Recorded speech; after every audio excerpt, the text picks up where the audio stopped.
What is going on, everybody? On here, and this video is going to be a little quickie, and I wanted to take a look at a review of my January 1st, 2025 predictions. Now that we're almost 3/4 into the year, it's pretty interesting. So now, granted, anybody who's bullish on this, you could hit the broadside of a barn with any prediction individually, but I'm going to walk through them anyway. So the first item here, column A, is the original predictions. And here are the prices. So Crown Zenith will hit $10 a pack. They were at $4.75 at year end. And let's go. Right now, they're basically at $13.98. I think the most interesting thing here is, and obviously the graph is not working, there's only 5,000 of these left, and there's been 42,000 sold in the last year. Last 6 months, 5,700. So the rip and ship market is going to destroy these, and that's going to be that. They're going to be $20 probably by the end of the year. I see no reason to believe that this trend is not going to continue. So this one was a little bold. Silver Tempest will finish the year at a higher booster box price point than Chilling Reign, and this was kind of two different pieces. The first of which is Chilling Reign has been disrespected for a very long time, especially based on the set and how deep the set is. But also, Silver Tempest was just coming out of selling out on Pokemon Center, and at year end, Crimson Reign was $300, Silver Tempest was $210, and I think December it sold out at $143 on Pokemon Center. Now we're not quite there yet, so Chilling Reign it just took a big step up. Remember, I did my video on kind of the chunk ups. So here, we're at 564 lowest list, 564, 580. And then we go to Silver Tempest, and it's great because I can filter out all the garbage foreign stuff. You're basically 2 sales from 500. So just call it 5 versus 575 ballpark. So Chilling Reign is still ahead, but Silver Tempest, we were all able to accumulate a much larger position, or a large position, more recently than Chilling Reign. And quite honestly, 210 to 500 is a much higher percentage return than 300 to 565. So even though it's not quite there yet, I am more than happy with the performance of Silver Tempest. And now we have the Rayquaza that's breaking $100 in, I believe it's in the trainer gallery. So, you start to diversify that set a little bit outside of the Lugia. This guy's limit. Just look out. Pokemon Center ETBs. At the time, there were 3 Pokemon Center ETBs under $100. We'll finish the year north of $300 per. For those of you that have followed the channel, I've been extremely bullish on Pokemon Center ETBs. Pretty much from when I started doing YouTube. I mean, it's been just about a year now. And quite honestly, YouTube was an afterthought. But Paradox, Temporal, Shrouded were all under $100. If we go to the scoreboard, Shrouded is now at 172. And I believe it was a little bit higher here in the buyout. But there's 87 left, decent amount. And then what's the other one? Oh, the other one I didn't pull it up, but the Unvaliant for Paradox Rift is the second lowest at this point at 190. I don't see any reason why this isn't going to be at or close to 300 across the board by year end, especially given the current state of the market. It's doing nothing but heating up. All Scarlet Violet booster boxes will end the year north of MSRP. Keep in mind, January 1st, there was only Surging Sparks and Twilight that were right around MSRP. I mean, Surging was obviously above. Twilight, I think, was right around or maybe a little bit above. Everything else was still at $100, $110. And I think Paldea Evolved had started to move up. I don't recall specifically. But we'll get into this one in a second. The Pokemon Company will raise MSRP to $179.99, which is why they've gone away from printing booster boxes at a high price as the price points become too high. So they've definitely gotten away from printing booster boxes. Now, we all have our theories as to why. Mine personally is, why fight the battle that you're going to lose, which is printing booster boxes into distribution, when you can just dump as many packs as possible onto the market with a higher margin product, which are the 10-pack, the 5x5 EX boxes, which they are printing out the butt right now. So And we have not seen an official increase of MSRP. I would imagine we're going to get it somewhere here. But quite honestly, there's no reason to officially change it because it has no impact on anything. So we'll see what they do. So getting back to the prior point on the SV booster boxes, Paldea Evolved, Twilight, Stellar Crown will be the next boxes to hit 200. Now, Stellar Crown, so Paldea Evolved and Twilight, home run on both of those. Stellar Crown and Obsidian Flames hit 200 like within 2 days of itself, and I believe Obsidian hit first. So I wasn't quite right on that, but I don't know anybody who saw the Obsidian Flames bull market and booster boxes coming, because quite honestly, the set wasn't that great. And at year end 2024, the Stellar Crown booster box, I mean, the Terapagos was still at $85. And then you had the Bulbasaur, the Squirtle. The value of the set was significantly higher than what Obsidian was. Now, obviously, that's pulled back because the Terapagos is way down. But you do have the Squirtles over $70 now. But either way, none of this matters because every single box is well over $200. And then just jumping down to number 10, Stellar Crown will be the best performing booster box, and it won't get a reprint. So it hasn't gotten a reprint. But let's take a look at the booster box prices here. So Obsidian's at $328, Stellar's at $250, and Paldea's at $461. And the market price algorithm for a TCG player is laggy, especially when things move quickly. They don't disclose how it's calculated anymore, so it's a little challenging. But if you go to the last year chart, Paldea Evolved crushed everything. It's up like 230%. Obsidian's 185%, and Stellar Crown is like 135. So more than double in the last year, which is, quite honestly phenomenal. And, if you put all your eggs in one of those baskets, you're probably not upset. If you put if you diversified across all three sets, you're probably happier because you had less risk. You have a higher theoretical return. And I mean, these sets have absolutely crushed it. So, where am I going now? Oh, yes. So we will see another 151 reprint.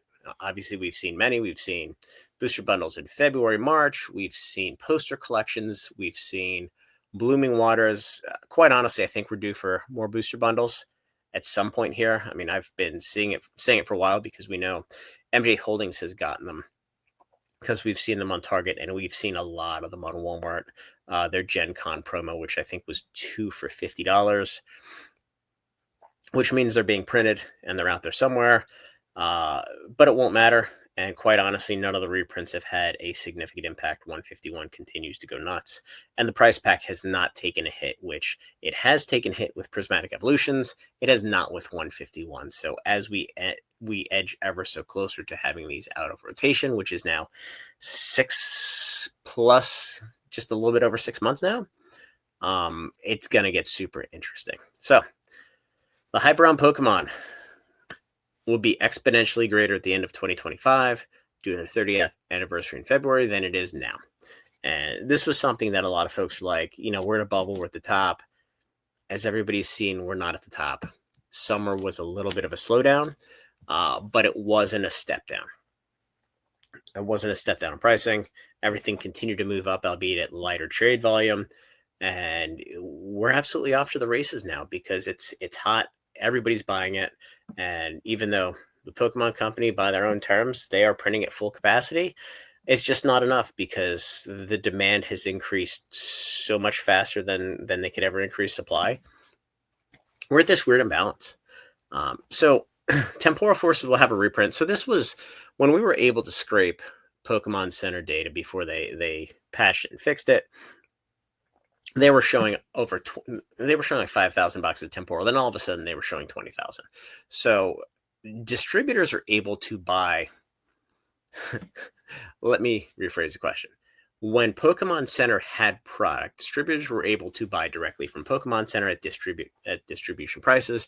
Now the pricing was a little bit higher, but they could special order because I know for a fact we special ordered some 144 count sleeve cases from distribution who ordered them directly from Pokemon Center because it was something we needed for the store and it was something that we wanted to stock up on just given what we saw was coming.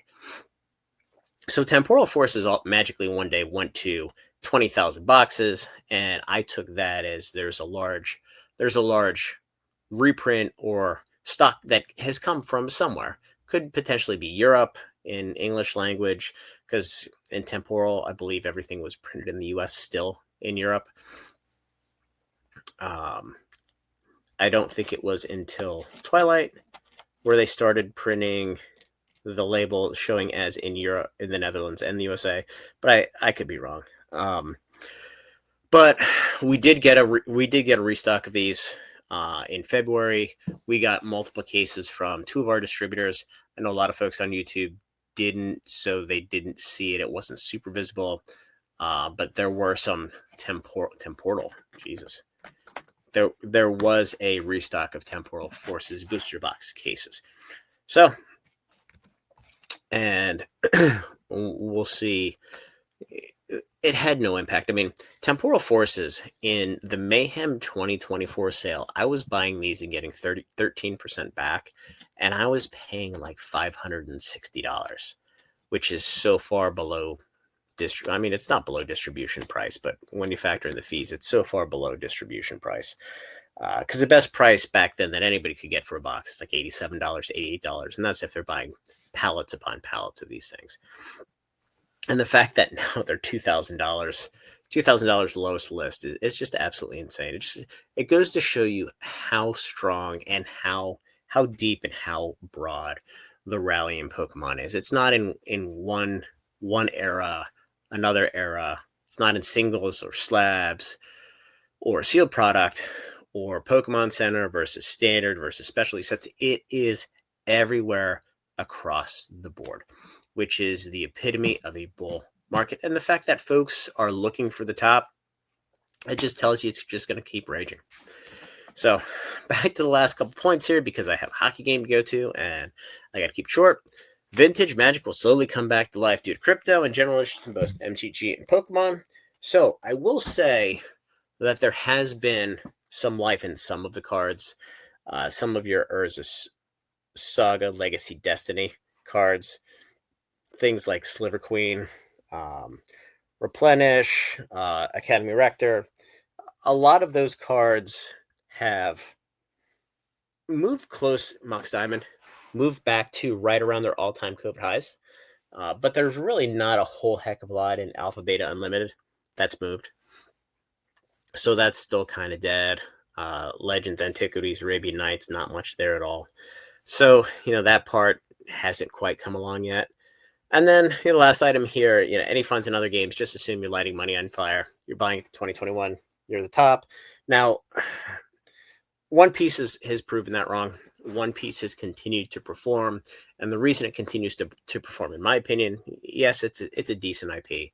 But the fact that the boxes have proven they're always going, they are going up, and they are consistently going up, even on bad sets like Two Legends.